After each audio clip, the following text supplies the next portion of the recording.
The bullet cluster is one example of a cosmic feature that indicates the presence of dark matter, a substance that doesn't interact with light or with itself. The image combines X-ray and visible light images, as well as gravitational lensing data. Credit X-ray Nasashkvim. Markovich et al., Lensing Map NASA's SHI Magellanu, Arizona D. Clow et al., Optical NASA's SHI Magellanu, Arizona D. Clow et al. Paul Sutter is an astrophysicist at The Ohio State University and the chief scientist at COSI Science Center. Sutter is also host of Ask a Spaceman, We Don't Planet in COSI Science Now. Dark matter is more than a name, it's a part of our universe. But it's totally unfamiliar to our everyday experience. Based on the evidence, scientists think it's invisible in the truest sense of the word. It simply doesn't interact with light. Gravity, however, is universal, and so dark matter can still have an influence on the shape and motions of galaxies. But we'll never see it. At least, not directly. As much as we would prefer to live in a simpler universe, dark matter is not the product of some astronomer's fever dream after a late-night observing session.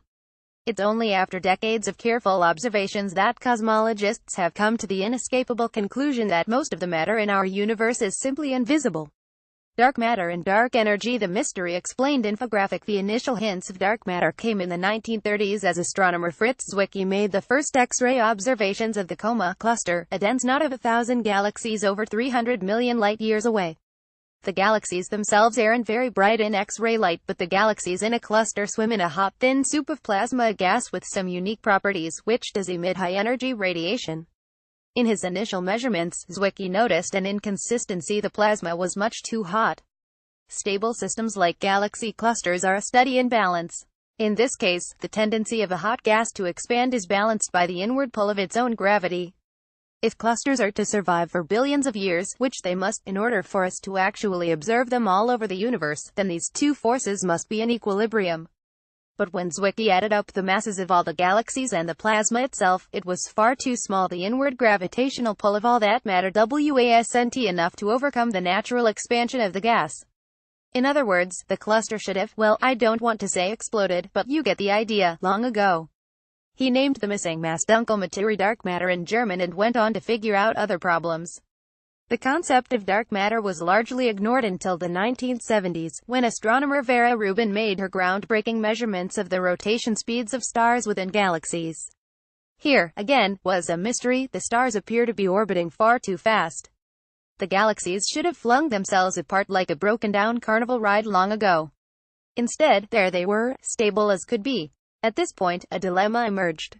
Maybe there's some invisible matter floating around inside galaxies and clusters, keeping them gravitationally glued together. But maybe our understanding of how gravity works is just wrong. Perhaps Newton's work can explain the way planets move in our solar system, but not larger systems. Without further evidence, two competing hypotheses, dark matter versus modified Newtonian dynamics, which attempts to explain the mysteries mentioned above by adjusting the details of Newton's work, were on equal scientific footing. We simply couldn't tell them apart. That is, until more evidence came in. The first strong hints of a dark universe came from observations of the cosmic microwave background, the ancient afterglow light pattern from the hot and sweaty early years of the universe. That light is uniform to 1 part in 10,000, but buried in that all-surrounding glow are tiny variations, bumps and wiggles that give us a map of the universe at that age. Those bumps and wiggles are also a steady in balance, as multiple competing forces vied for dominance in the hot, dense plasma of the young cosmos. The outward pressure of radiation was resisted by the inward pull of matter's gravity, and that struggle was captured in a snapshot when the CMB was formed. By observing the patterns in the CMB, we can play a straightforward guess the recipe game, put various ingredients, normal matter, dark matter, radiation, modified gravity, etc. into a pot, see what comes out, and compare directly to observations. And try as we could, we just couldn't make those modified Newtonian dynamics and altered forces of gravity work. But an invisible component to the universe, one that didn't interact with radiation, all it seemed to fit the bill. Still, as is usual in science, there was room for debate. Perhaps not all the observations could be explained by the presence of dark matter, scientists thought. Maybe general relativity, still the most advanced theory we have on the nature of gravity, was not the be-all-end-all gravitational theory. Those hopes were largely dashed in the most violent way possible, with a bullet. The bullet cluster, that is. Two massive galaxy clusters, each weighing in at hundreds of quadrillions of solar masses, slammed into each other long ago. One of the most energetic events in all of nature, the collision turned the clusters inside out, giving us a clue to their contents. Different observations reveal different components of the bullet cluster. Visible light pinpoints the locations of the member galaxies, and they did about what you would expect after the collision, nothing much. The galaxies are so small compared to the volume of the cluster, they simply flew past each other like a swarm of bees. X-rays expose the fate of the hot plasma between the galaxies. The gas got all tangled up at the midpoint of the collision, with all the complicated bow shocks, cold fronts and turbulence one would expect.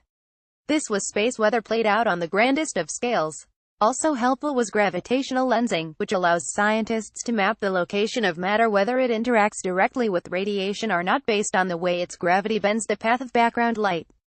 The lensing maps for the bullet cluster show an intriguing pattern. Most of the stuff in the bullet cluster is not tangled up in the center with the hot plasma, and it's not exactly associated with the galaxies, either.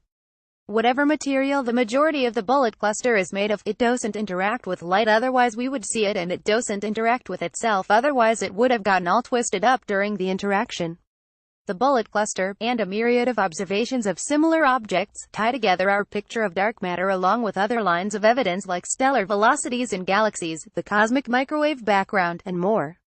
Nature is trying to tell us something, and we're doing our best to listen. The inescapable conclusion from multiple independent lines of evidence is that most of the matter in our universe is a new kind of particle, one that doesn't interact with light, or even itself.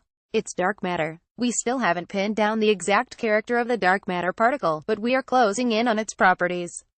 Sooner or later, nature will reveal to us even its darkest secrets. Learn more by listening to the episode What's the Matter with Dark Matter on the Ask a Spaceman podcast, available on iTunes, and on the web at http://www.askaspaceman.com. Thanks to Kate Elch, Andreas C., Oscar Z., Peter W., William G., Olivia P., Matthew A., and at them for the questions that led to this piece. Ask your own question on Twitter using AskASpaceman or by following Paul at Palmetzetter and Facebook.com Palmetzetter. Follow Calico Field at Calico Field. Follow us at Space.com, Facebook and Google. Original article on Space.com.